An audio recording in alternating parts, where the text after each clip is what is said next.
Bonsoir très chers compatriotes gabonais en vos rangs des qualités respectives. Vous êtes à l'émission Cosmos, intervention chirurgicale électorale et judiciaire.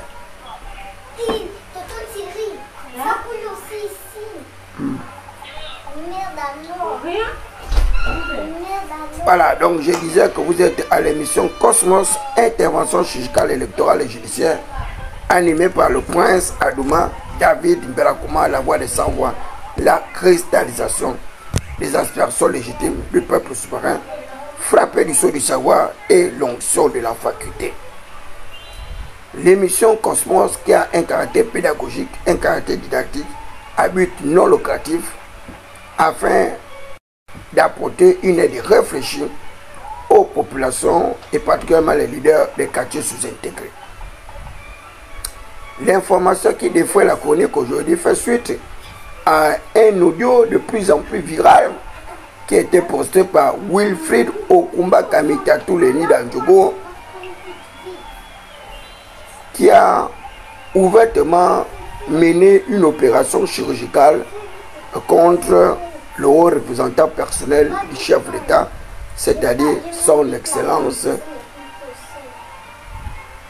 Guy Bertrand Mapango. Il vous souviendra que Guy Bertrand Mapango avait déjà fait l'objet d'un véritable pugilat lorsque Ali Bongo Niba était convalescent et non pas convalescent, avait été victime d'un accident cardiovasculaire aigu et que Guy Bertrand Mapango occupait le poste de ministre des Eaux et Forêts. Les bonnes langues avaient manifesté justement un véritable complot à l'endroit de notre compatriote et c'est ainsi qu'on va qualifier Guy Bertrand Mapango de mercenaire du Kevazingo avec le bovin de Moutassou, c'est-à-dire Pierre Claver Marangamsa. Une campagne de dénigrement de sa personne, une campagne désinvolture avec un seul but, c'est-à-dire d'attenter à la notoriété, à la noblesse de Guy Bertrand Mapango. Et cette campagne de déstabilisation va être accompagnée par plusieurs personnalités politiques tapis dans l'ombre des arcanes secrets du pouvoir, au point où Guy Bertrand Mapango avec Pierre Claver Maranga Moussavo vont perdre leurs postes respectifs. Et nous constatons avec beaucoup de répugnance, avec beaucoup de désagréments, de désapprobation, que c'est encore une même cabale qui est menée contre ce jeune compatriote de l'Angounier Forte et particulièrement le problème de la localité de Fugamo. Guy Bertrand Mapango, que Wilfried Okumba Kamitatou Leni Danjogo va à travers un champ lexical presque de plusieurs lieux accuser d'avoir soit dit attenté à la vie du chef d'État. Vous savez, ce genre d'à-propos sont extrêmement dangereux. Ce sont des affirmations péremptoires qui peuvent créer un véritable climat délétère, une tentative de déstabilisation et de désorganisation pratiquement de l'ensemble de notre système étatique. Et c'est pourquoi les propos de Wilfried Okumba Kamitatou Leni Danjogo ne doivent pas être acceptés par les populations gabonaises. Ce compatriote s'est toujours caractérisé par une tentative justement de dénigrement d'un certain nombre de hautes personnalités politiques. Il vous souviendra qu'il n'y a pas longtemps, et avant même le processus enclenché dans le cadre des dépôts de candidature de Kanda, c'est encore Wilfried Okumba Kamitatou qui est accusé le ministre de l'Intérieur de tentative de déstabilisation du chef d'État, prétextant que ce dernier aurait mis en place des mesures restrictives avec une impossibilité et improbabilité de Brice Oligui Nguema de pouvoir avoir une formation politique. Malheureusement, Wilfried Okumba Kamitatou avait fait une très mauvaise lecture de nos textes et je le l'avais rappelé qu'il ne fallait pas qu'il arrive à créer une espèce de confusion avec une capacité notoire de lire véritablement ce que disaient les textes Or, le texte n'interdisait pas Brice Koto Oligui-Nguema d'avoir une formation politique. Et il était allé même plus loin en demandant la démission du ministre de l'Intérieur. Aujourd'hui, Brice Koto Oligui-Nguema a bel et bien une formation politique et Wilfried Okumba n'a pas été suffisamment sage et intelligent de présenter des excuses au ministre de l'Intérieur. Et c'est encore lui qui revient. Après avoir observé un certain nombre de difficultés dans le cadre de l'organisation prochaine et du renouvellement de la classe politique de notre pays, et Wilfried Okumba Kamitatou, Denis Dadjougou, va faire sien en demandant une fois de plus la démission du ministre de l'Intérieur, en prétextant qu'il serait celui-là qui soit à l'origine de toujours cette tentative de déstabilisation du chef de l'État Brice Koto Oligui-Nguema. Ces propos fallacieux, diffamatoires, voire même calomniateurs, ne peuvent pas être acceptés. Et je le dis et je le répète, il faut que Wilfried Okumba Kamitatou Denis Dadjougou comprenne que nous sommes dans un système, dans un régime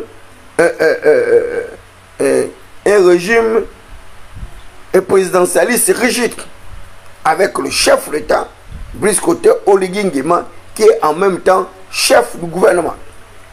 Donc toutes les récriminations qui sont faites à l'endroit du ministre de l'Intérieur, en réalité, ce sont des récriminations qui incombent à l'ensemble de l'architecture gouvernementale. Il y a le principe de la collégialité gouvernementale, le principe de son homogénéité, et par conséquent, le ministre de l'Intérieur ne peut pas être tenu responsable de tous les péchés de l'architecture gouvernementale. Les péchés d'Uranus, les péchés de Saturne, les péchés de Jupiter. Il faut que Wilfried Okumba Kamitatou le comprenne. Et qu'à l'heure actuelle, il n'y a pas d'accusation envers qui que ce soit. Le chef de l'État, Brice Koto Oligui-Nguema, est seul responsable de tout ce qui se fait dans le pays. En sa qualité de garant des institutions, en sa qualité de celui-là qui incarne le totalitarisme, voire même l'absolutisme du pouvoir. Et je peux même encore aller plus loin dans le principe de la responsabilité du fait d'autrui. La loi dispose qu'on est responsable du dommage causé par le fait des personnes dont on a la charge. Le ministre de l'Intérieur est sous la subordination hiérarchique du vice-président de la République chargé du gouvernement, qui n'est rien d'autre qu'Alexandre Barrot-Chambrier et le chef d'État. Donc toutes les attaques de Wilfried Okumba Kamitatou dirigées contre le ministre de l'Intérieur, eh bien, ce sont des groupouilles mouillées. Et je le dis encore, ceux-là qui ont écrit cette missive à l'endroit du chef d'État pour venir récriminer notre système électoral actuel dans le cadre de l'organisation des élections prochaines ne rendent pas service au chef de l'État, dans la mesure où il y a une entité indépendante de charger de la collecte justement des candidatures et l'examen de ces différentes candidatures se fait par un organe superviseur où le ministre de l'Intérieur ne joue que le rôle de superviseur. Donc s'il y a eu des incongruités, s'il y a eu des difficultés dans le cadre de ce processus, on ne peut pas totalement attribuer la responsabilité au ministre de l'Intérieur. C'est une fuite en avant. Et cette fuite en avant n'est pas justifiable. On a bien vu du côté de la province de Haut-Ogooué, où dans la localité du chef de l'État Angouni, il y a un candidat unique qui n'est rien d'autre que l'oncle ou le frère du chef de l'État. De quelle démocratie parle-t-on? On a vu également du côté de Ndougou où le président actuel de l'Assemblée nationale est candidat unique. Est-ce que c'est le ministre de l'Intérieur qui a favorisé ces candidatures uniques? C'est le ministre de l'Intérieur qui fait que Blaise Douembé soit candidat unique dans sa localité. À l'heure actuelle, il y a au moins 5 à 7 députés qui sont déjà élus sans avoir participé à quoi que ce soit. Or, la démocratie repose sur le débat contradictoire public. Et les partis politiques doivent concourir à l'expression du suffrage. Mais dès lors que les partis du chef d'État choisissent les sièges pour pouvoir se présenter, eh bien, cette démocratie est biaisée. et tous ceux qui sont à l'intérieur de la structure gouvernementale, les courtisans intrigants qui sont tapis dans l'ombre des arcanes secrets de pouvoir, ne peuvent pas attribuer la responsabilité de quoi que ce soit à qui que ce soit. C'est le pouvoir exécutif qui est responsable de tout ce qui se fait à l'heure actuelle dans le pays.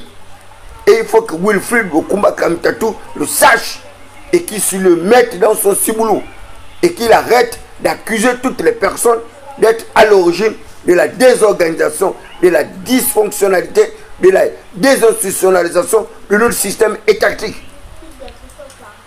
C'est parce que tous ceux qui sont autour du chef de l'État refusent le débat contradictoire public, refusent la saine compétition électorale pour que les meilleurs puissent émerger. Et la preuve en est faite. Et ils le savent que le peuple gabonais aujourd'hui est un peuple réfractaire. Ce n'est plus un peuple qui arrive à chanter les cantiques et les louanges mortifères. Et j'insiste pour dire à Wilfried Okumba Kamitatou, le nid d'Ndjougou, que nous sommes tous les candidats du chef de l'État. Que vous soyez pédégiste, que vous soyez indépendant ou autre, dès lors que nous avons tous fait la campagne du chef de l'État de manière collégiale à l'intérieur du rassemblement démocratique des bâtisseurs, eh bien, nous en sommes tous des candidats du chef de l'État. Donc, il ne s'agit pas d'aller tromper les populations pour dire que non, le chef de l'État voudrait une majorité absolue et que tous ceux qui ne sont pas à l'intérieur de l'Union démocratique des bâtisseurs soient considérés comme des opposants, soient considérés comme ceux-là qui ne veulent pas faire corps et âme avec la vision du chef de l'État.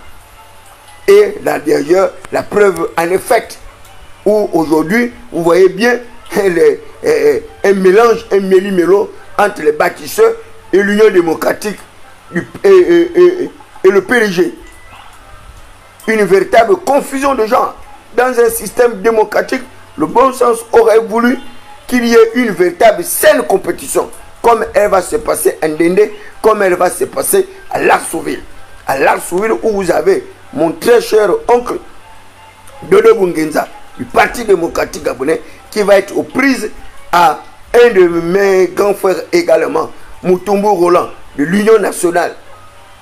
Et mon très cher grand frère également, l'ancien ministre des Transports, c'est-à-dire Brice Paya, au compte des bâtisseurs.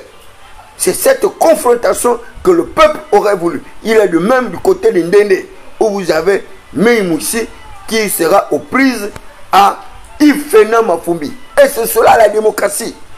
Il n'y a pas de démocratie avec l'exaltation des candidatures uniques, où ce sont les mêmes nantis qui refusent la contradiction, qui refusent l'affrontement et la confrontation, parce que quoi? Ils ont de l'argent.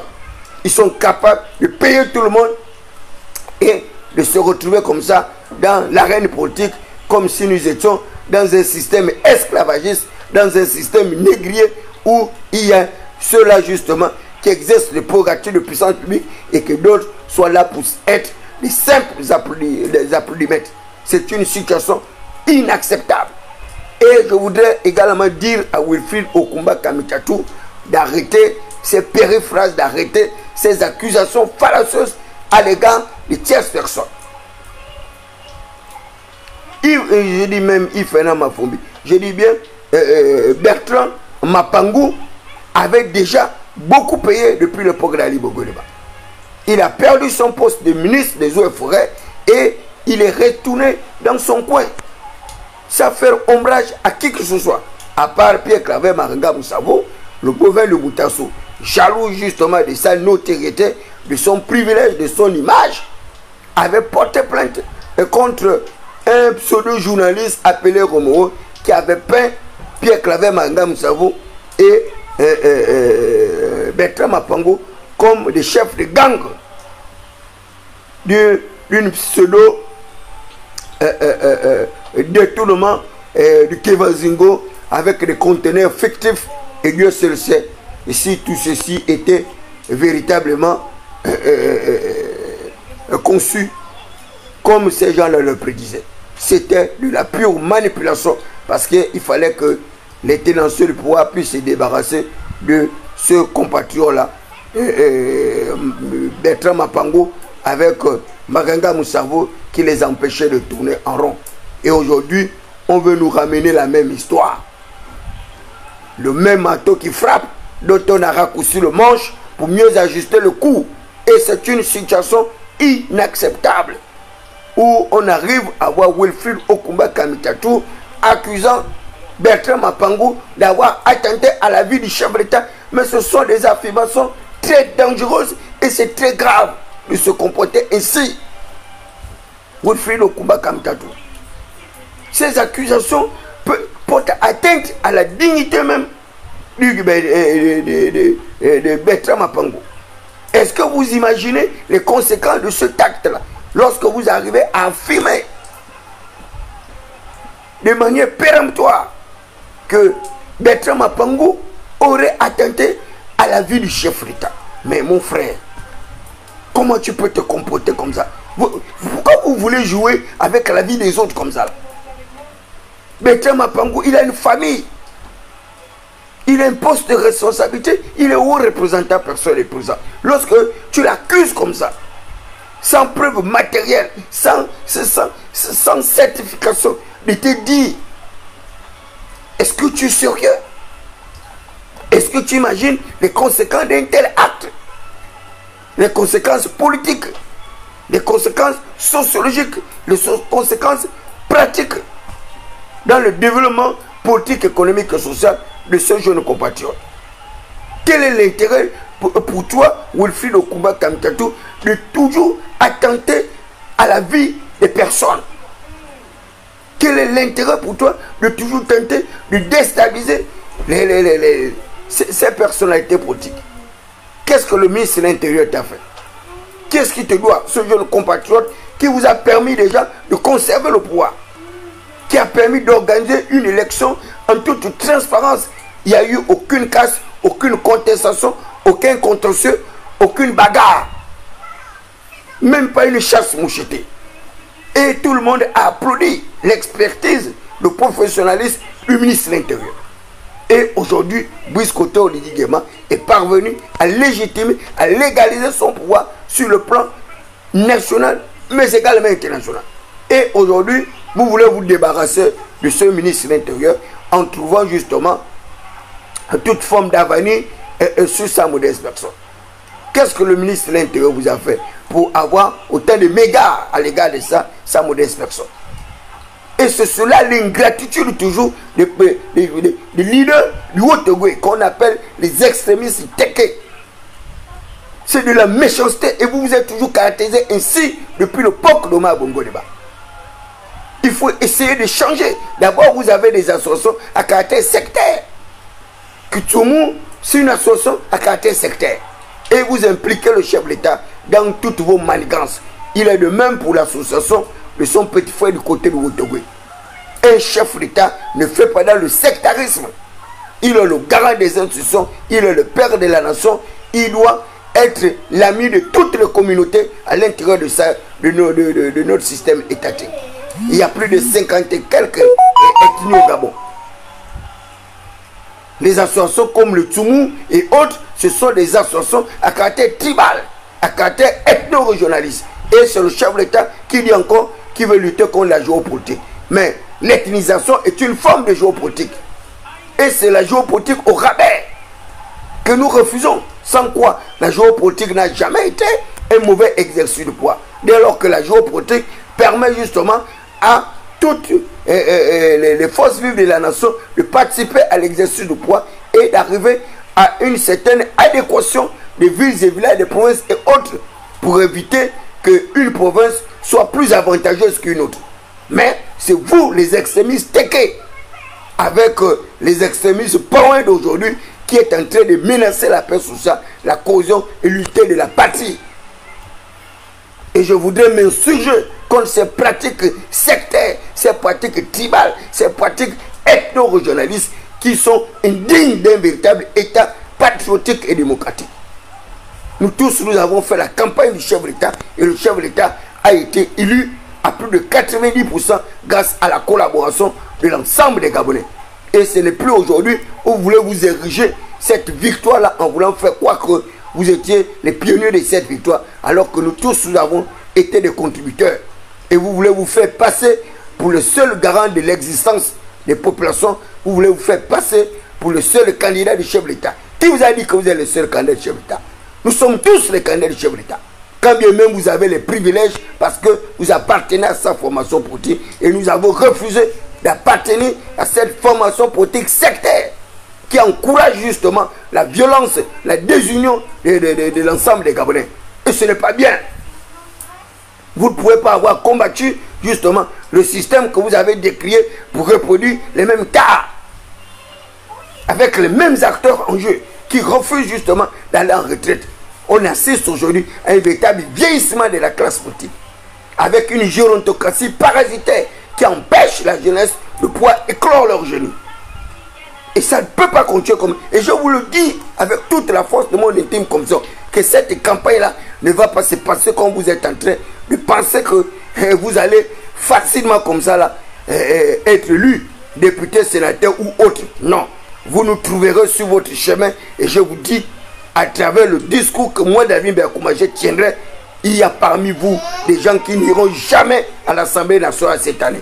Nombreux n'iront même pas dans les mairies, ne seront pas des conseils municipaux et départementaux parce que vous avez l'argent, mais moi j'ai la bouche, j'ai la grande gueule également pour déstabiliser votre électorat.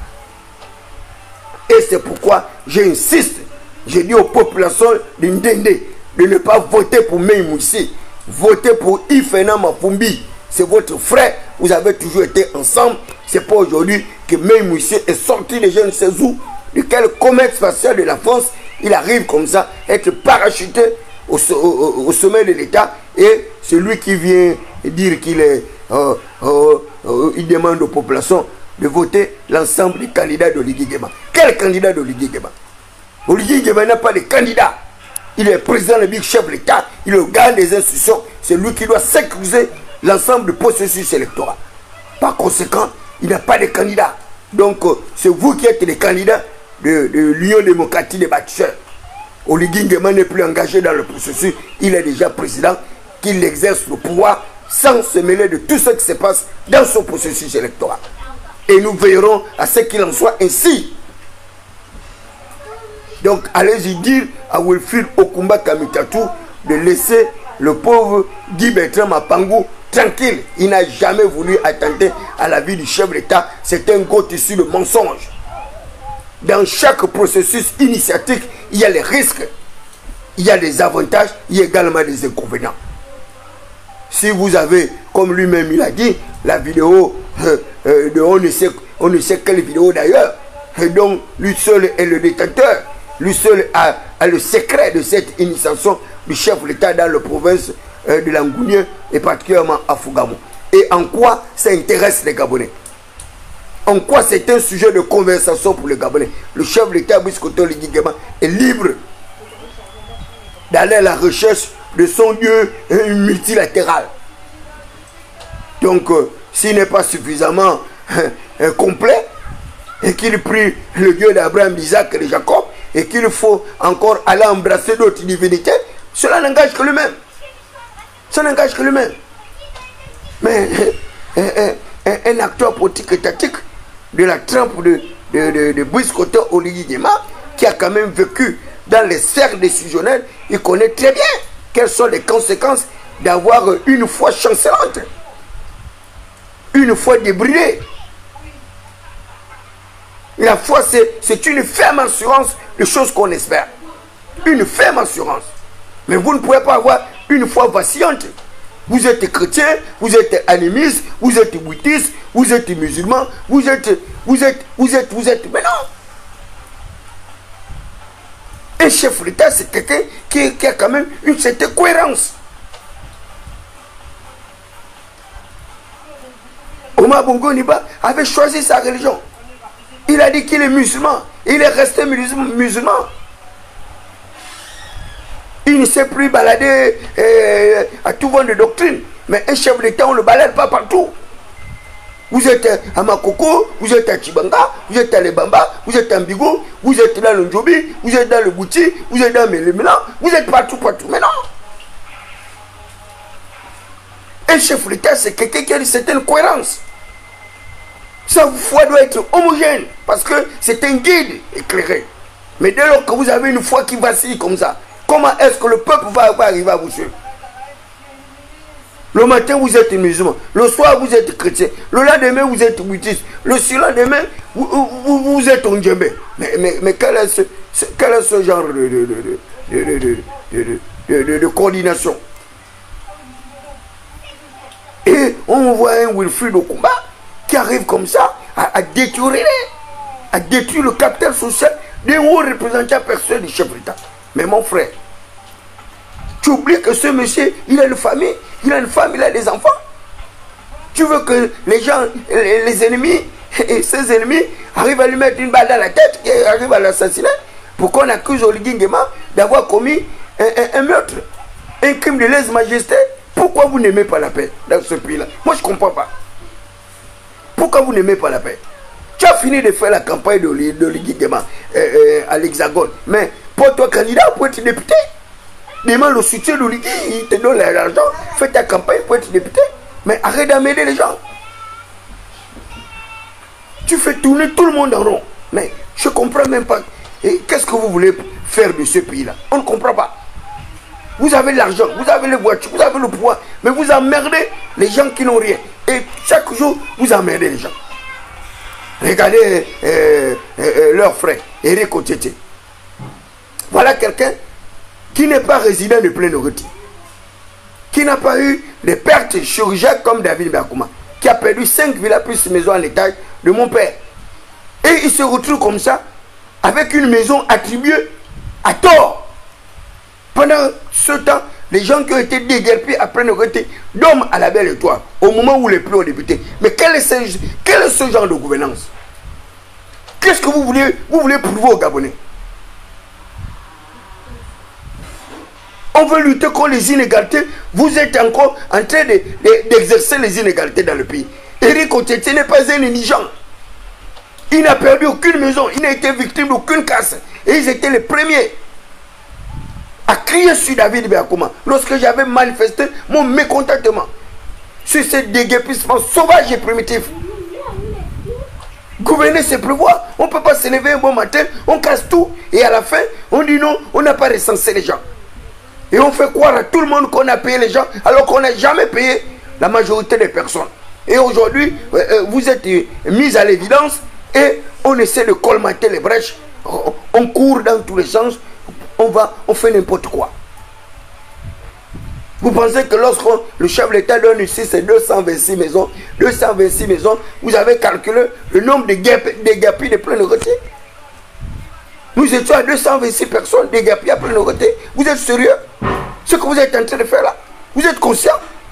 Vous détruisez les vies des gens, vous détruisez le commerce des gens, vous détruisez l'espérance des gens. Tout un patrimoine de 60 ans que mon père a construit. Et vous êtes là, vous rigolez, vous baladez. Mais faites attention. On ne fait que vous dire de faire attention. Mais vous refusez, vous vous entêtez. Vous refusez de vous amender. Vous continuez à faire n'importe quoi. Sur quelle base on va donner les activistes du palais, les maisons qui ont été conçues par Ali Bongo Leba, que vous avez réflexionné? Si c'est la cité Mvete qui est la cité de Brice Koto de Guigueba, et que ce soit là-bas, et que ce dernier vous aurait donné les maisons, moi c'est ce que tu. Mais vous n'allez pas venir occuper des maisons, alors que ces maisons sont essentiellement réservées aux personnes qui sont impactées par le projet de bassin versant. C'est un projet que moi, j'ai participé avec Gambia et Magula Gambia et Blaise Wada. Et Luanzondo qui m'avait fait le privilège justement de participer à ce projet avec Kimongo Régis et les autres. Et d'ailleurs, les deux se sont retrouvés en prison, soit dit pour des détournements de fonds publics. Ces maisons-là étaient conçues. Oui, c'est pour loger ceux qui étaient impactés par le projet. Est-ce que Éric Otiété est impacté par le projet pour qu'on lui donne une maison? Et il vient comme ça fièrement nous dire sur la toile, oh non, c'est un don du chef de l'État. Et d'ailleurs, il n'est pas le seul. Le chef de l'État aurait donné également une maison à Amandine, une maison à plusieurs autres artistes. Mais vous êtes des manipulateurs. Vous ne rendez pas service au chef de l'État Chaque jour, vous gaspillez la politique du président. Vous détériorez son capital social. Voilà quelqu'un, après le scandale de Lambaréné, il amène encore un autre scandale sur les maisons. Le scandale de Lambaréné n'est même pas fini. Le chef de l'État dormait tranquillement avec des liens bilatéraux, des liens bilatéraux, un lien avec des relations multilatérales avec les autres pays. Paf, ils sont allés à Lambaréné. On dirait des gens qui manquent quoi faire. Et ils sont allés remuer les caca là-bas. Jusqu'à là, emmerder le pauvre général. Mais, et aujourd'hui, c'est le Gabon tout entier qui est humilié, qui est insulté, qui devient la risée. Donc, l'espace continental, à cause d'Éric Otete avec sa soeur Bertie. Ils arrivent à exiger des préférences nationales dans une économie libérale, caractérisée par le libre-échangisme. Donc, le brisement des barrières, la liberté de circulation des personnes, la liberté de circulation des capitaux, la liberté de circulation des biens marchandises et autres. C'est ça le libéralisme économique. Le capitalisme repose sur le libéralisme et non le protectionnisme étatique. Le seul jeu qui doit se manifester, c'est le jeu de l'offre et la demande dans un marché capitalistique, un marché oligopolistique et non un marché monopolistique. Et comme vous refusez la compétition, vous refusez la concurrence, eh bien, vous continuez à agir de la même manière. Parce que vous êtes habitué aux nominations, vous êtes habitué au parachutage honté, au tutorat et au protectorat. Aucune compétition.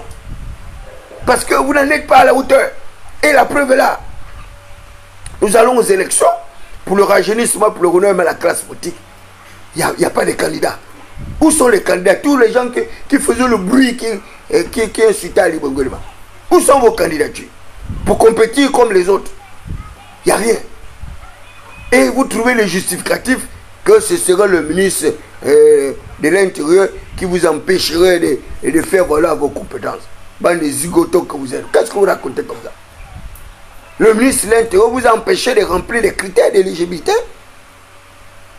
les critères de conformité pour être candidat. Qui vous a dit que c'est le fait que la commission ait reçu justement le dépôt de votre candidature avec les documents afférents, que naturellement vos documents ont une certaine conformité, une certaine légalité ou bien une certaine régularité? Non. La commission, les commissions d'arrondissement, les commissions provinciales, communales et autres reçoivent bel et bien les candidats avec leurs documents, leurs pièces comptables. Et eux ne sont pas là pour rejeter les documents des gens. Non. Ils prennent acte. Si vous avez rempli tous les critères, les documents requis pour le dépôt de candidature, mais ils prennent vos documents et vos documents vont être soumis à l'examen. Qui vous a dit que votre casier judiciaire n'est pas falsifié? Puisqu'il y a les repris de justice qui ont même les casiers judiciaires vierges pour être candidat. Il y a les repris de justice et vous le savez très bien, qui en réalité ne peuvent pas être candidats. Et bien quand bien même on a reçu le dépôt de candidature, et si on fait l'examen, en sachant bien que ces gens-là ont bel et bien fait la prison, et que par conséquent, ils sont privés de leurs droits civiques. Sur quelle base c'est le ministre de l'Intérieur qui en serait responsable?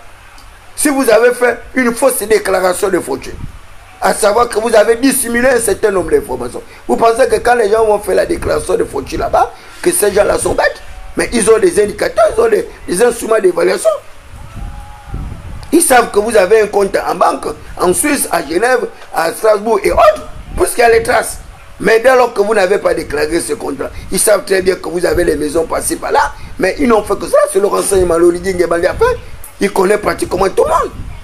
Alors, si vous donnez des informations erronées, parce que quoi, vous ne voulez pas qu'on soit au courant, justement, de votre enrichissement illicite, et que votre dossier soit rejeté, c'est le ministre de l'Intérieur. Si vous avez fait un faux certificat médical, contrefait comme celui que vous avez fait à Ali Bongo Liba, sachant bien qu'Ali Bongo Liba avait déjà des difficultés sanitaires et vous avez tout fait pour dire qu'il était en bonne santé. En quoi le ministre de l'Intérieur serait-il responsable de votre propre turpitude, de votre propre cupidité et naïveté? Mais à un moment donné, il faut être conséquent avec ce que vous faites.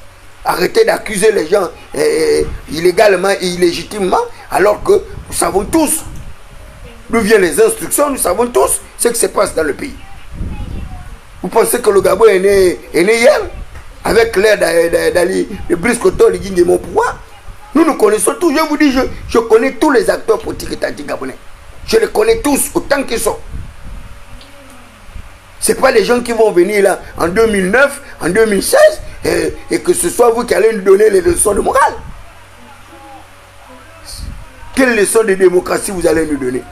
Vous n'avez pas d'état de service, vous n'avez pas de service rendu. Et c'est ça que je recuse justement au secrétaire général de l'Union démocratique des bâtisseurs. Mais Moïse n'a pas d'état de service. Il a milité où? Dans quelle formation politique? Il était dans quel comité? Dans quelle section? Dans quelle fédération? Dans quel arrondissement? Dans quelle commune? Dans quelle province? Voilà quelqu'un qui n'a jamais milité. Et on le parachute comme ça. Pour gérer une grosse mastodonte comme le parti de Brice Koto. Et là où il est là, il ne peut même pas gérer la majorité présidentielle. Ce n'est pas possible. Il n'en a pas l'étoffe, il n'a pas l'expertise qu'il faut. S'il a déjà du mal à gérer ce petit transporteur de parti politique qu'on lui a donné, vous pensez que c'est la grande majorité républicaine et sociale de l'émergence qui peut gérer? Même ici peut gérer Alexandre Barreau Chambrier, même ici peut gérer Gervais Onial, même ici peut gérer tous ces leaders des autres formations politiques qui ont soutenu la campagne du chef de l'État. Mais à un moment donné, il faut arrêter d'emmerder les gens. C'est quoi tout ça? Pour qui vous vous prenez comme ça dans ce pays-là? Le Gabon appartient à l'ensemble des Gabonais. Nous sommes tous des Gabonais. Nous ne sommes pas des Gabonais à part, ou bien des Gabonais des secondes zones électorales pour que vous puissiez emmerder les gens dans tout le pays. Oh, nous sommes les candidats de Lugui. Qui n'est pas candidat de Lugui? Qui n'est pas candidat de Lugui? Quand vous dites, oh, vous êtes des candidats de Lugui, oh, il serait souhaitable que vous remportez toutes les élections. N'importe quoi. On va voir là où vous allez remporter toutes ces élections-là. On a envie de voir comment vous allez faire ça. Et je vous le dis, à partir du 3 septembre, moi je serai à Ndéndé. La même manière, vous êtes allé à Ndéndé là-bas, avec tous vos ministres, vos baronniers, qui d'ailleurs ne connaissent même pas Ndéndé. Certains, c'est la première expérience qu'ils arrivent là-bas, dans la ville de Ndéndé. Lorsque Mavdi s'est en train de se battre pour le développement de sa localité, vous étiez où? Vous étiez où? Qui connaissait Ndéndé? Ndéndé, c'était une bourgade.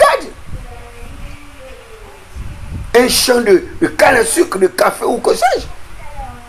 Moi, j'étais allé à Ndéndé un an avant les élections. À l'époque de Pierre Mamboundou.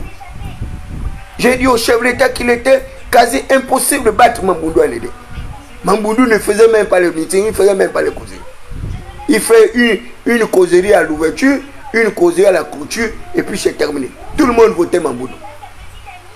Mais c'est tout un passé historique à préserver dans la localité. Mavdi c'est venu, il a redimensionné cette localité-là, et il a donné de la saveur. Il a mené un concept nouveau, l'Angounier forte. Il a réorganisé toute la structuration de la province en lui donnant un certain contenu. Aujourd'hui, les gens sont fiers de cette Ngounier-là. Mais depuis que Mavdi s'est parti, qu'est-ce que l'Angounier est devenu? Mais après lui, quand il était directeur général du budget, il y a eu d'autres directeurs généraux du budget. Fabrice Sanjo était directeur général du budget. Il a organisé le Haut-Ogooué pour parler d'un Haut-Ogooué fort, d'un Haut-Ogooué solidaire, d'un Haut-Ogooué homogène, d'un Haut-Ogooué salvateur et autres. Rien. Un égoïste, un épicurien, il a mangé son argent pendant tout le temps qu'il était directeur général du budget. Il a fait quoi? À qui? Il est de qui? Fabrice Sanjo. Il est de même pour le petit frère du chef d'État.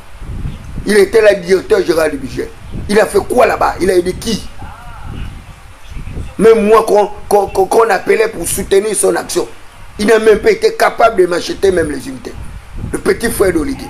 Et c'est les Moukiyama qui l'insultaient pour qui je prenais la part. Et c'est à eux que vous donnez l'argent, vous donnez les voitures, vous donnez les postes. C'est quoi cette médiocre politique qu'on fait comme ça? Les gens qui vous soutiennent, vous les brimez. Et les gens qui vous insultent, c'est eux que vous donnez l'argent. Et ça, c'est une médiocre politique, ce que vous faites là. Vous pensez que vous allez aider Brice-Coteau, comment, en vous comportant ici, en marginalisation tous ceux qui ont soutenu le chef de l'État pendant la période propice, pendant la période de difficulté. Mais vous pensez que c'est fini quoi? Mais vous ne savez pas que le pouvoir attire la convoitise. Le pouvoir attire la convoitise. Et je vous dis, vous êtes en train de vous amuser. Les ennemis de Brice-Coteau se multiplient chaque jour davantage. Ils vont devenir de plus en plus nombreux. Et si vous n'avez pas le peuple pour contenir ces ennemis, mais vous n'allez pas vous en sortir. Je vous le dis, vous ne vous en sortirez pas. Parce que vous êtes en train de faire que même les alliés de Brice-Coteau sont maintenant en train de se retourner contre lui. Tout simplement à cause de votre mauvaise foi, à cause de votre méchanceté, à cause de votre gloutonnerie. Vous êtes des véritables gargantuas, des égoïstes, des individualistes. Et lorsqu'on est un égoïste, un individualiste, je vous dis, vous pouvez aller nulle part. Vous n'irez nulle part. Tout ce que vous êtes en train de faire là, vous n'irez nulle part. Les mêmes qui ont trahi Ali Bongo là-bas, c'est les mêmes qui sont à côté de Brice-Coteau. Vous pensez que même Ali qui vous a tout donné, que vous avez trahi, c'est Brice-Coteau parce que vous avez les petits rapporteurs de postes là, c'est vous qui allez résister. Il suffit que Brice-Coteau vous enlève des petits postes de responsabilité là, mais on va voir comment vous allez vous comporter. On va voir comment vous allez vous comporter. Vous pouvez soutenir Brice-Coteau sans argent, sans les postes, sans titre honorifique ou nominatif, comme nous on le fait. Vous pouvez le faire. Les assoiffés du pouvoir comme vous pouvez le faire. Lorsque vous voyez une autre personnalité comme Barreau Chambé, vice-président de la République, il est candidat pour être député. Candidat pour être député. Un vice-président de la République. Vous voyez des gens qui ont fait 15 ans, 20 ans à l'Assemblée nationale, être encore candidat. Mais Jeannot Kalema, vous oubliez que Jeannot Kalema, quand il était ministre du pétrole, il était poursuivi pour le détournement de fonds publics. Vous l'ignorez que Jeannot Kalema avait fait la prison. Mais vous parlez de quoi? Je vous dis, je connais tous les acteurs politiques gabonais. Je vous dis, je vous connais tous. Il n'y a personne qui peut m'échapper. Il n'y en a pas. Il n'y en a pas. Jeannot Kalema, allez-y vous renseigner. Il a goûté la prison. Aujourd'hui, il est candidat unique pour être député. Et vous voulez accuser le premier ministre de l'Intérieur, machin. Il faut arrêter ça. Arrêtez de gaspiller la politique du chef de l'État. Le chef de l'État n'a pas besoin de ça. Il est déjà président du chef de l'État. De toutes les façons, cette assemblée-là n'a pas d'utilité au regard de la constitution qui a été adoptée par les médiocres constitutionnalistes que vous êtes. Vous avez consacré un régime présidentialiste rigide avec une impossibilité d'avoir une espèce de séparation de pouvoir. Donc, vous discutez quoi? Les gens vont aller à l'Assemblée, c'est pour avoir leur salaire, pour nourrir leur famille. Est-ce que c'est pour aller jouer le rôle d'un véritable député dans une véritable démocratie flexible? Le rôle de contrôle de l'action gouvernementale? Le rôle de consentir l'impôt? Le rôle d'évaluation des politiques publiques? Le rôle de vote budgétaire? Vous êtes des caisses de résonance, vous allez aller faire oye là-bas, comme vous avez commencé depuis le départ. Vous êtes les vrais conspirateurs, c'est vous qui refusez de dire la réalité à Brice-Coteau. Les vrais complotistes, c'est vous. Là où tout le monde voit blanc, vous voyez jaune. C'est cela le Kounabilis. Danser un rythme, une sonorité et échanger. Donc, une même cadence, et un même son, et tout le monde est dans le même rythme. Le conformisme, l'uniformisme, la standardisation, la pensée. Mais nous ne sommes pas là-dedans. Moi, je refuse de me conformiser. Je refuse de me standardiser. Je refuse de m'uniformiser. Quand le chef de l'État fait bien, on dira qu'il a bien fait. Quand le chef de l'État fait mal, on dira qu'il a mal fait. Et je vous le dis, pour le moment, tout est en désordre. Regardez, on a fait l'annonce que un certain, comment on appelle, Kelly Obiang, aurait reçu une amnistie. Et les gens ont mal interprété ces propos. Je ne sais sorti de qui, ou bien cet appel d'ailleurs, pas l'appel, cette promesse que le chef de l'État avait déjà faite à l'égard de ce compatriote. Le chef de l'État avait été clair que Kelly Obiang devait sortir en décembre. Bon, l'intérêt était lequel de venir dire non, Kelly Obiang a bénéficié de l'amnistie, comme s'il était déjà dehors. Et les gens en ont fait leur chou gras en faisant croire aux gens que Kelly Obiang était dehors. D'autres ont apporté la preuve qu'il n'est pas dehors, qu'il est en prison. Vous voyez des gens comme ça. Et le chef de l'État a des communicateurs. Il a des conseillers en communication, des conseillers sociaux. Il a les directeurs. Il a toute une machine. Mais la communication présidentielle est au plus bas niveau. Elle est médiocre. Voilà les 2 années de festivités de l'anniversaire, justement, du coup d'État. Ouais. Où est le bilan? Où est le bilan de toutes les actions qui ont été menées par le chef d'État? Vous ne pouvez pas faire ce bilan-là. Parce que vous n'êtes pas à la hauteur. Vous faites le pilotage à vue. Moi, j'aurais fait ce bilan-là. Le bilan sur le plan politique, le bilan sur le plan économique, le bilan sur le plan social, culturel et autres, avec des courbes, avec des tracés. J'aurais sorti le bilan sur l'emploi. Les emplois générés au niveau de la fonction publique, à travers le concours, à travers l'ENS, l'EPCA, l'ENA et autres. J'aurais sorti ces chiffres-là, et vérifiables avec le nom des personnes. Au niveau des emplois atypiques, les emplois précaires, dans les administrations, dans les entreprises publiques et autres, privées, j'aurais sorti cela. Et j'aurais fait une comparaison des 2 années d'exercice pour Oligui Nguema avec l'ancien régime. Et on aurait pu évaluer le nombre d'établissements construits, les tables bancs achetés et autres. J'aurais sorti ça. Mais il n'y a rien. Vous n'avez même pas de statistiques. Vous faites le pilotage à vue. La croissance économique de l'ère d'Ali Bongo Ondimba, elle se situe à quel pourcentage? Et à l'ère d'Oligui Nguema, nous sommes à quel pourcentage? Et on fait un croisé. Oh, à l'époque d'Ali Bongo Ondimba, il y avait 2% ou 1%. À l'époque de Brice Kotel et Oligui Nguema, depuis la prise de pouvoir, avec son faux génie en économie, là, il a eu 3 ou 4%. Et on a une envolée de croissance de plus de 1 ou 2%. Et là, on a fait une bonne évaluation. Ensuite, on continue sur les infrastructures, les routes. À l'époque d'Ali, il a conçu combien? Il a laissé combien? À l'époque d'Oligui, on a combien de routes bitumées? Combien de routes bétonnées? On sort les tracés avec les calculs. Ils ont tout ça là. Mais une bande inapte. Et c'est vous qui emmerdez les gens, vous dites que vous êtes le soutien du président. Et il est possible même de faire tous ces documents avec les dupliants. Et quand vous allez en campagne, vous sortez ça. Voilà ce que le chef de l'État a fait en 2 ans, depuis la prise de pouvoir. Et voilà, le niveau de croissance était à 1%. Nous sommes à 4%. Le nombre de barils de pétrole, à l'époque d'Ali, nous étions à 12 000 barils de pétrole. À l'ère de Oligui Nguema, nous sommes à 16 000 barils. Il y a une progression de 4 000 barils. À l'époque d'Ali, le baril était à 30 $. À l'époque d'Oli, c'est 40 $. Voilà ce que nous avons regéré. On a reçu sur l'espace pétrolier le montant de 350 milliards. L'or, à l'époque d'Ali, l'or était à 2 kilos. À l'époque d'Oligui, nous sommes à 80 kilos. Donc, voilà, on sort tout ça. Le manganèse, l'uranium et autres. Un véritable tableau de bord économique. Avec la possibilité pour les citoyens de vérifier l'exactitude, la véracité, l'authenticité de tous ces documents. Vous n'êtes pas capable. Vous êtes autour d'Oligui comme des moutons. Regardez les petits gens qui vous malmènent sur la toile.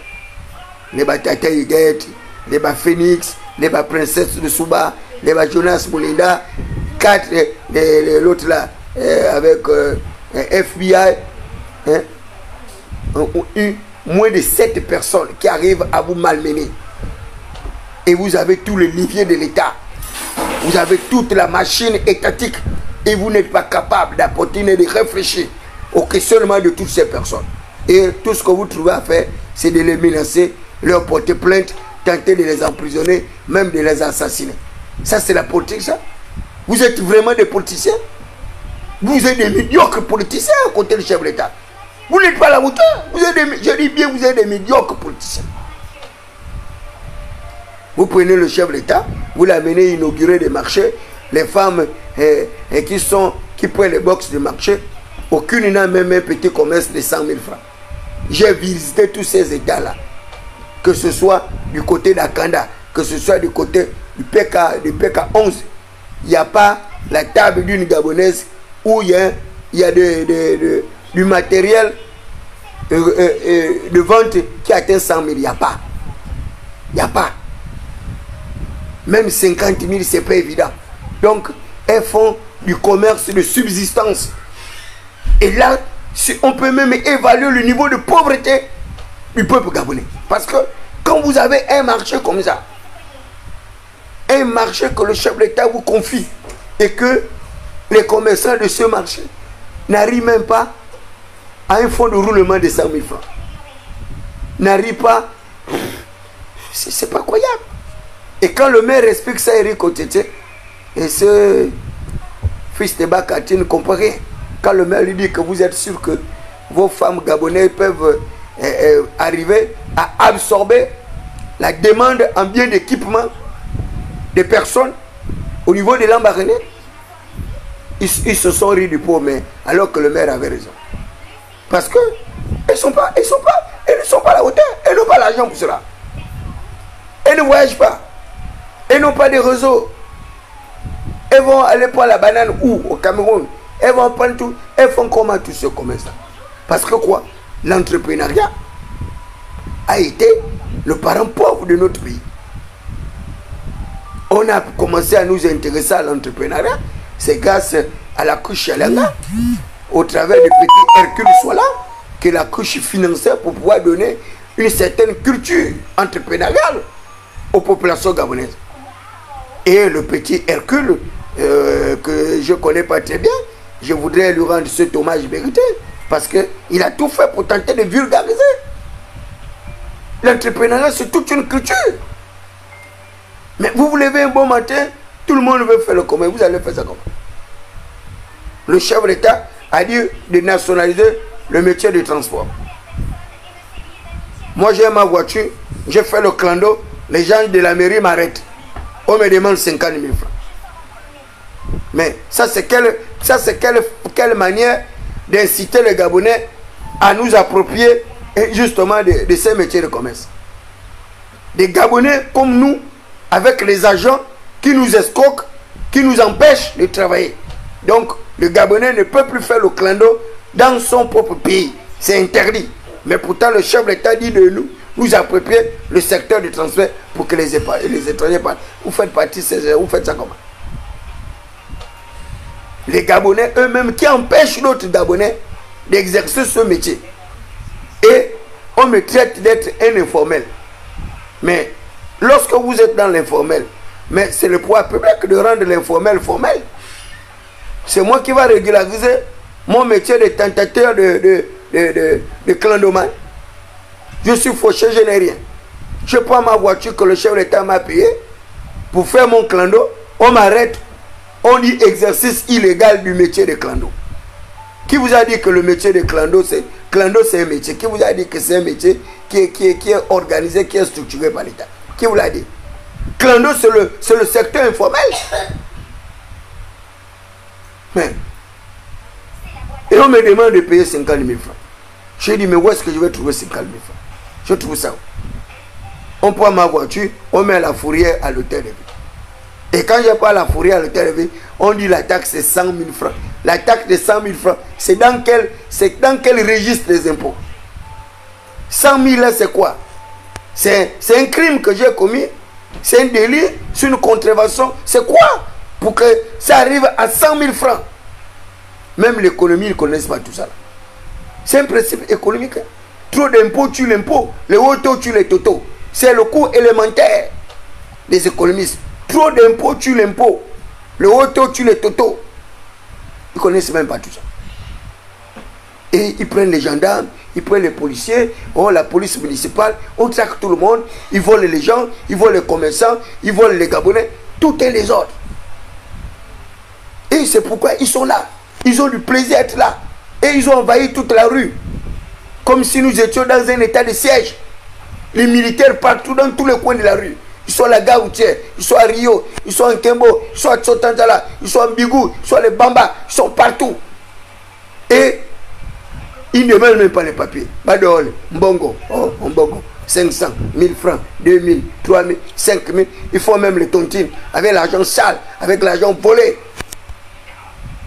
Et c'est eux qui parlent de l'état de droit, de l'enrichissement illicite. Eux-mêmes, une bande de corrompus, de voleurs, de brigands, de gangsters. Et vous voulez que le pays se développe. Le pays va se développer comment? Vous-même, vous volez les gens et vous refusez que les paisibles citoyens qui font le crâneau avec leur propre voiture, vous les en empêchez. Mais on est dans quel pays? On va arriver où avec de tels comportements? Alors que tout le monde était conscient que l'arrivée de Brice Koto Ligema allait apporter un mieux-être. La qualité de vie des Gabonais allait changer. Leur pouvoir d'achat allait s'améliorer. Leurs revenus allaient augmenter. Mais il n'y a rien. Ça devient pire qu'à l'époque d'Ali. Là, on devient même plus pauvre et misérable que l'époque d'Ali. Parce que l'époque d'Ali, l'argent circulait. L'argent circulait à l'époque d'Ali. Mais regardez les amis de Oligui Nguema. Les colonels, les militaires, les généraux, les ministres. Ils te reçoivent même le taxi, ils ne donnent pas le taxi. Et ça, c'est des politiciens, ça. La Kouchelanga était directeur de cabinet du président. On a vu comment l'argent coulait à flot. Tout le monde arrivait à avoir une gargote, une bébé. À l'époque, la Kouchelanga. Et tous les collaborateurs de la Kouchelanga, comme s'ils avaient reçu une consigne de faire descendre l'argent jusqu'au plus bas niveau. Et sa maison était ouverte, jour et nuit, avec les audiences. Regardez, les militaires, leurs maisons sont fermées. Ils ont mis des gendarmes, des policiers devant leur porte avec les armes. Vous ne pouvez pas arriver là-bas. Et maintenant, ils veulent faire la politique. Ils veulent être députés. Des militaires pingres comme ça, là, vous pensez que vous êtes en train de vous amuser. Vous ne savez pas ce qui va vous arriver. Vous ne savez pas ce qui vous attend. Blaguez bien, affamer cette population-là. Continuez à affamer cette population-là. Un bon matin, vous allez vous réveiller. Vous êtes dans la 6e République. Dieu la croix. Aussi longtemps que Dieu est vrai. Un bon matin, vous allez vous réveiller dans la 6e République. Et vous n'aurez que vos larmes pour pleurer parce que vous avez refusé d'entendre ce que les gens vous ont dit. Vous avez refusé d'écouter ce que les gens vous disent comme conseil. Vous avez refusé de voir la réalité. Vous voyez bien comment les gens souffrent, comment les gens vivent dans des conditions précaires, les conditions les plus lamentables. Et vous étalez votre opulence avec arrogance, avec mépris. Chaque jour, vous payez les grosses voitures. On voit bien les voitures et de l'État. 300, 400 millions, 50, 60 millions. Et pendant ce temps, le peuple n'a rien. Là, on a rentrée scolaire. On va voir. Les tables banques, il n'y a rien. Ils n'ont pas acheté. Ils n'ont même pas prévu. Gouverner, c'est prévoir. Donc, vous ne savez pas qu'il y a la rentrée qu'il fallait payer les tables banques. Vous ne savez pas qu'il y a la rentrée, il fallait augmenter les effectifs. En termes de bâtiments administratifs, en termes de salles de classe. Vous ne savez pas que c'est la rentrée, il fallait déjà préparer le matériel didactique. Donc vous allez faire ça quand? Pendant la campagne. C'est pendant la campagne que vous allez payer les tables banques. C'est pendant la campagne que vous allez refaire les peintures des établissements. C'est pendant la campagne que vous allez mettre, comment on appelle ça, des barrières dans différents établissements. C'est pendant la campagne là que vous allez aller nettoyer les établissements, couper l'herbe et autres. Mais ça, c'est quel genre de... C'est quel genre de dirigeant vous êtes? Je ne comprends pas. Quel est ce niveau de réflexion? Où vous êtes resté longtemps directeur d'une école, tu n'as pas de machette, tu n'as pas de tronçonneuse, de débroussailleuse, de moissonneuse, batteuse, et vous parlez d'une croissance économique à 10 chiffres. Vous arrivez là-bas comment? Voilà, mon père Yondosa. Après ça, comment on a de presse? Il a dit ce que j'avais dit. Lui, il a fait ses prévisions de croissance à hauteur de 3,5, voire même 5%. C'est pas ce que je vous avais dit ici là. Qu'une croissance à 10 chiffres, c'est du mensonge. C'est du mensonge. C'est pire que celui qui avait écrit au discours du chef de l'État là. C'est un mégalomane, un manipulateur, un faux économiste, parce qu'un vrai économiste ne peut pas écrire un tel discours. Et le faire lire au chef de l'État avec des prévisions de croissance à hauteur de 2 chiffres, donc 10% le minimum. Alors que, même à l'heure actuelle, Dieu seul sait si on arrive même à une croissance de 2%. Ou bien 2,5%. Vous ne savez pas qu'une croissance élevée a des implications sur le revenu des personnes, sur l'amélioration de leurs conditions de vie, l'amélioration du pouvoir d'achat, l'amélioration de la qualité de vie et même l'espérance de vie, l'amélioration des indicateurs humains, l'IDH. Qu'est-ce que vous racontez comme ça? Vous pensez que la croissance économique, c'est la rigolade que vous faites là? Vous volez l'argent de l'État, vous détournez les fonds publics, il n'y a pas l'unicité des caisses de l'État et vous avez des comptes parallèles. Les ministères ont des comptes privés dans les banques et autres. Vous êtes des voleurs. Vous êtes riches, vous êtes des voleurs, bébé Yibi. Vous êtes des voleurs. Vous faites le malin là parce que vous êtes des voleurs. La preuve, dès qu'on vous enlève des postes là, vous devenez comme nous. Vous commencez à pleurnicher, vous devenez comme les mendiants. Pourquoi vous cherchez à être député au maire ou sénateur? Des gens qui ont tout obtenu. Tu étais maire, tu étais député, tu étais sénateur, tu étais préfet, tu étais gouverneur, tu étais ministre, tu étais ministre d'État, tu étais vice-premier ministre, tu étais premier ministre, tu étais vice-président de la République. Et toi, tu cherches à être conseiller municipal. Ta tête, tu es normal. Tu cherches à être député. Ta tête, tu es normal. Tu cherches à être sénateur. Tu es normal. Tu as 20 ans, 30 ans dans l'appareil étatique. Tu cherches à être sénateur. Parce que vous êtes habitué à la gratuité. Puisque vous occupez des postes où vous ne payez rien. Tu ne payes pas l'eau, tu ne payes pas le courant, tu ne payes pas la nuit, tu ne payes pas la nuit, tu ne payes pas les billets, tu ne payes pas voyager. Et quand tu es premier ministre, tu fais 18 mois, tu t'en tires là avec une pension de 10 millions par mois. Donc 120 millions par an. Plus le chauffeur, les gardes-corps et autres. Sur quelle base on vous donne tout ce confort-là? Un ancien premier ministre, 2 années seulement, il se retrouve avec 120 millions par an. 10 millions par mois de salaire. Pendant que quelqu'un fait 30 ans dans une administration publique, catégorie A, IH, A1, A2, il se retrouve à 300 000 francs, ou 250 000 francs, ou 400 000 francs. Et vous dites que vous êtes des bons dirigeants. Où est la justice? Où est l'équité dans ce que vous êtes en train de faire? L'équité est où? Ce que vous faites là? Et les gens que vous avez affamés, c'est les mêmes gens vers qui vous partez pour demander leur suffrage. Vous êtes des mendiants. Vous êtes des mendiants.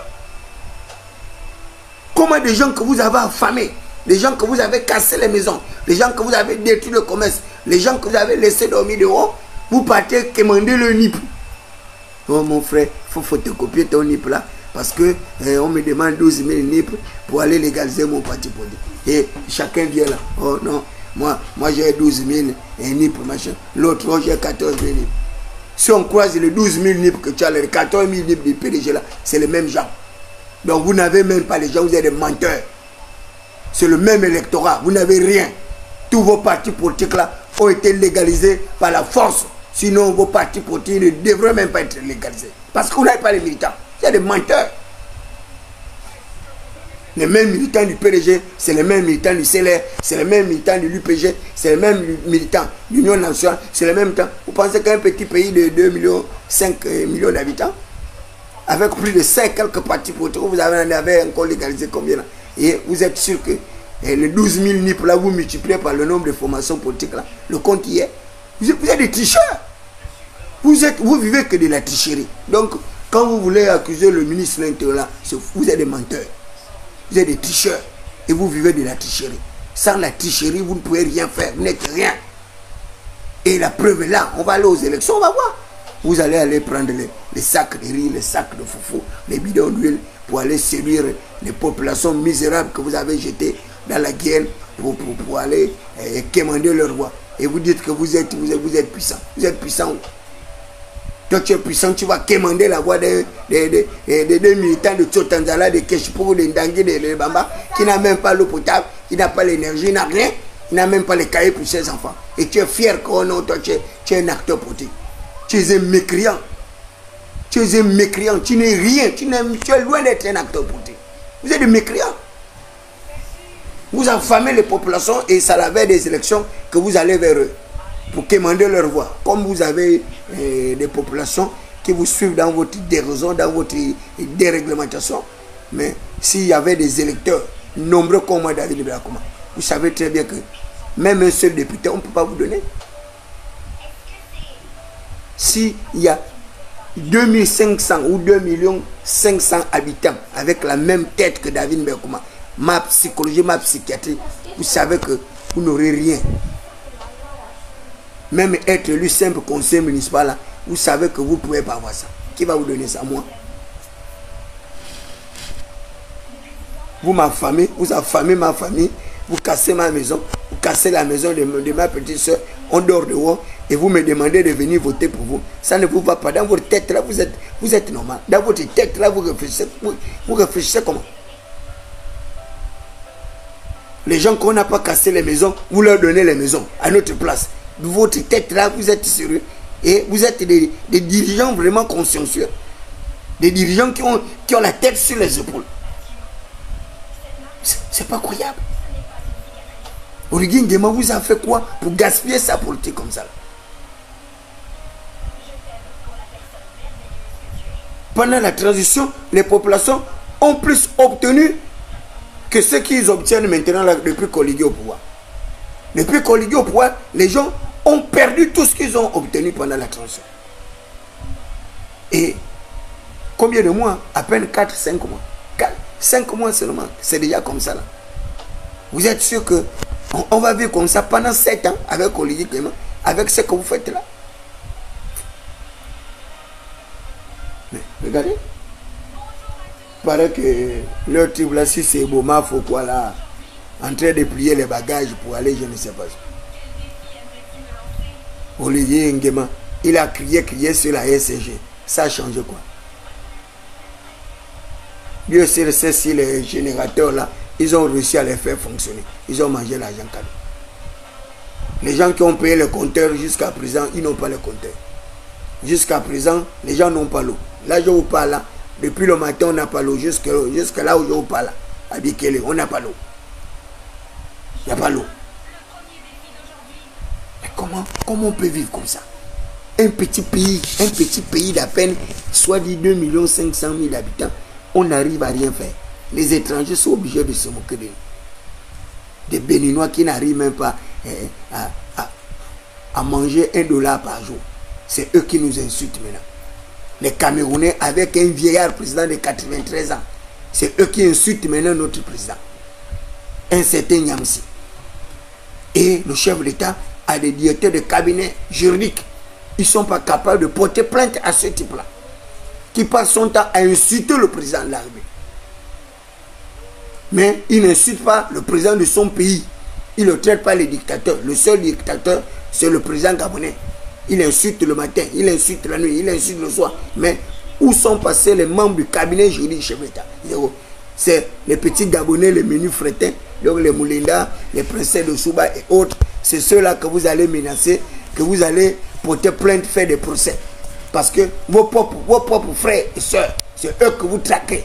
Mais les étrangers insultent le président. Vous n'arrivez pas à les traquer. Vous n'arrivez pas à leur porter plainte. Et tu es un diplomate à l'étranger. Moi, de mon vivant, quand j'étais à l'extérieur, de telles choses ne se passaient pas. C'est faux. Ça ne se passait pas. J'ai emprisonné plein au Togo pour les actes de falsification de visa. Regardez le ministre des Affaires étrangères. L'ami du président. Son frère. Il a passé combien d'années au ministère des Affaires étrangères? Allez au ministère des Affaires étrangères. Nous sommes dans un état pitoyable. Les diplomates gabonais, c'est les plus misérables de toute notre circonscription diplomatique. Ils sont les plus misérables. Leurs enfants sont chassés dans les écoles, on ne paye pas. Les diplomates gabonais n'ont même pas la couverture sanitaire. Tu tombes malade, tu vas mourir cadeau. on ne peut pas te soigner. Un diplomate. Même les diplomates de paiement, les pays les moins avancés au monde, ils vivent mieux que les diplomates gabonais. Mon frère, si tu as un enfant qui a fait de bonnes études, ne l'envoie pas au ministère des Affaires étrangères. Envoie-le ailleurs, à la douane, au trésor et autres. Si c'est les affaires étrangères, on t'a menti que là-bas les gens gagnent l'argent. Mon frère, tu vas venir souffrir. Il n'y a rien au ministère. Il n'y a pas de primes. Il n'y a rien. C'est à l'époque d'Aleko et Bibinze où on avait la prime. Et quand j'ai dit aux gens là que Bibinze était le meilleur ministre chez nous, ils ont crié sur moi que je suis contre lui. Vous voyez les misérables comme ça. À l'époque d'Aleko et Bibinze, moi j'avais 800 000 par trimestre. Catégorie A2, catégorie A1, 1 million. Dès qu'ils ont enlevé Bibinze, on n'a plus rien jusqu'à aujourd'hui. À l'époque de Bibinze, le carburant était payé. Les fonctionnaires étaient transportés. Et il n'y avait pas de rupture de carburant.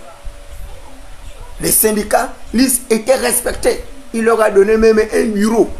Il a donné un bureau au syndicat avec les ordinateurs. Et chaque 3 mois, ils avaient l'argent pour le fonctionnement. Il n'y avait plus les grèves au ministère des Affaires. Vous allez faire la grève comment? Puisque le ministre vous met dans des conditions optimales. Vous grévez comment? Il n'y avait plus de grève. Mais regardez. Regardez le ministère des Affaires étrangères. De l'air à la transition. Zéro. Une diplomatie de la para. On vous dit que non, le diplomate doit sentir bon. Il doit avoir un gros costume. Il doit avoir le champagne. Regardez-moi un raisonnement comme ça. Ça, c'est le raisonnement des ministres qui est sérieux. Donc, la diplomatie se limite à la belle vie. Alors que la diplomatie, c'est un des corps de métier le plus noble de l'humanité. La diplomatie. Le rôle de représentation. Le rôle d'assistance. Le rôle de secours. Le rôle de protection. Regarde comment ils sont. Voilà. Un Gabonais au Sénégal. On lui vole son entreprise. 350 millions investis. Gervais Ngo. Il s'est plaint partout. L'actuel ministre des Affaires étrangères n'a pas pu régler son problème. Et pourtant, il était ambassadeur au Sénégal. Lorsque l'injustice contre notre compatriote s'est passée, il n'y a eu aucun bruit. Pour peu qu'on a refusé des femmes commerçantes dans les marchés. Regardez tout le bruit que ça a fait dans le cosmos, dans l'atmosphère, dans la pétrosphère, dans la stratosphère. Mais pour notre compatriote qui a perdu 350 millions avec une entreprise prospère où il avait créé des emplois aux Sénégalais, on l'a chassé du Sénégal comme un malpropre. Gervais Ngo, jusqu'à aujourd'hui, il n'a jamais eu gain de cause. La justice sénégalaise ne s'est jamais prononcée. Et il a tout perdu comme ça. Il est rentré au Gabon. Et Oligui, il le laisse comme ça là. Au lieu de récupérer un type comme ça, pour qu'il puisse faire l'agriculture, faire l'élevage et autres, qui est expérimenté, voilà quelqu'un qu'Oligui pourrait mettre à ses côtés. Rien. Il le laisse comme ça, là, végéter, abandonné. Il préfère prendre des nullards à côté de lui. Des fumeurs de cannabis, des vendeurs de drogue, des vauriens. C'est ceux-là les amis du président. Mais les gens qui peuvent lui apporter une aide réfléchie. Non, non, non. Le président ne les regarde pas. C'est le dernier cadet de leurs sources. Voilà. Ikamba. Un compatriote gabonais. L'État béninois lui loue la maison. 5 ans. Il ne paye pas. Il ne paye même pas 10 francs. Et l'État béninois a les dettes de combien? Près de 40, 60 millions. Et la maison du monsieur est toujours là, abandonnée parce que c'est un litige. Tant que le litige n'est pas réglé, il ne peut pas réfectionner sa maison. Il n'y a personne pour le secourir. Le ministre des Affaires étrangères, totalement incapable d'aider ses compatriotes. Incapable d'appeler les autorités béninoises de payer la dette de ce monsieur-là. Mais il est content de recevoir la vice-présidente ici, c'est du Bénin ou quoi là, avec les Béninois qui insultent Oligui. Des Béninois qui insultent nos autorités, qui insultent notre président, notre chef d'État. Et on voit une ministre des Gabonais, du commerce et que cherche l'entrepreneuriat, n'importe quoi. Elle vient sur un plateau de télévision. Elle dit le Bénin c'est le Gabon c'est le Bénin, c'est l'Afrique qui gagne. Regardez-moi des périphrases comme ça. Quel Gabon qui est le Bénin? Quel Bénin qui est le Gabon? Quel Bénin qui est le Gabon? Quel Gabon qui est le Bénin? Donc elle n'est même pas consciente des enjeux, elle ne sait même pas que le monde est une saine compétition. Chaque pays défend ses citoyens. Même parce que Oligui a dit Gabon d'abord, elle ne suit même pas ça. Elle est ministre, elle ne connaît même pas ce que c'est que le Gabon d'abord. Elle n'arrive pas à protéger la vision de son propre patron, mais elle est au gouvernement. C'est tellement c'est eux qui lui avaient donné même les 30 millions là pour être candidate, puisque la preuve est là. Et après, elle a eu quels résultats? Les résultats médiocres. Elle est ministre du commerce et de l'entrepreneuriat. Avec les résultats. Le Gabon c'est le Bénin c'est le Gabon, c'est l'Afrique qui gagne. C'est quel genre d'économiste? C'est quel genre d'entrepreneuriat? Un raisonnement de plus lacunaire comme ça. Et les gens là, on va dire qu'ils ont les papiers. On va lire n'importe quoi. Les papiers. Vous m'amusez. Ça c'est... Vous vous moquez des gens que vous allez donner les 2000, les 3000 pendant la campagne, là, les 5000. Sinon les vrais citoyens ne peuvent même pas vous regarder. Même assister à vos meetings, il ne peut pas. Parce que l'Union démocratique des bâtisseurs aurait apporté un leadership de gestion d'un parti politique à travers les primaires. On aurait vu les gens exercer la vraie démocratie à l'Union démocratique des bâtisseurs. Il parlait bien démocratique. Union démocratique des bâtisseurs. Les bâtisseurs. Tout un corps de métier, les bâtisseurs. Mais heureusement que moi, je n'en suis pas un. Moi, je suis la pierre qui avait été rejetée par les bâtisseurs. La pierre qui avait été rejetée par les bâtisseurs, c'est moi, David Blackman. Mais elle deviendra la principale de langue. Elle sera un rocher de scandale. Un rocher de scandale pour ceux qui n'avaient pas cru à cette pierre. Une pierre d'achoppement. Moi, David Blackman, je serai votre rocher de scandale.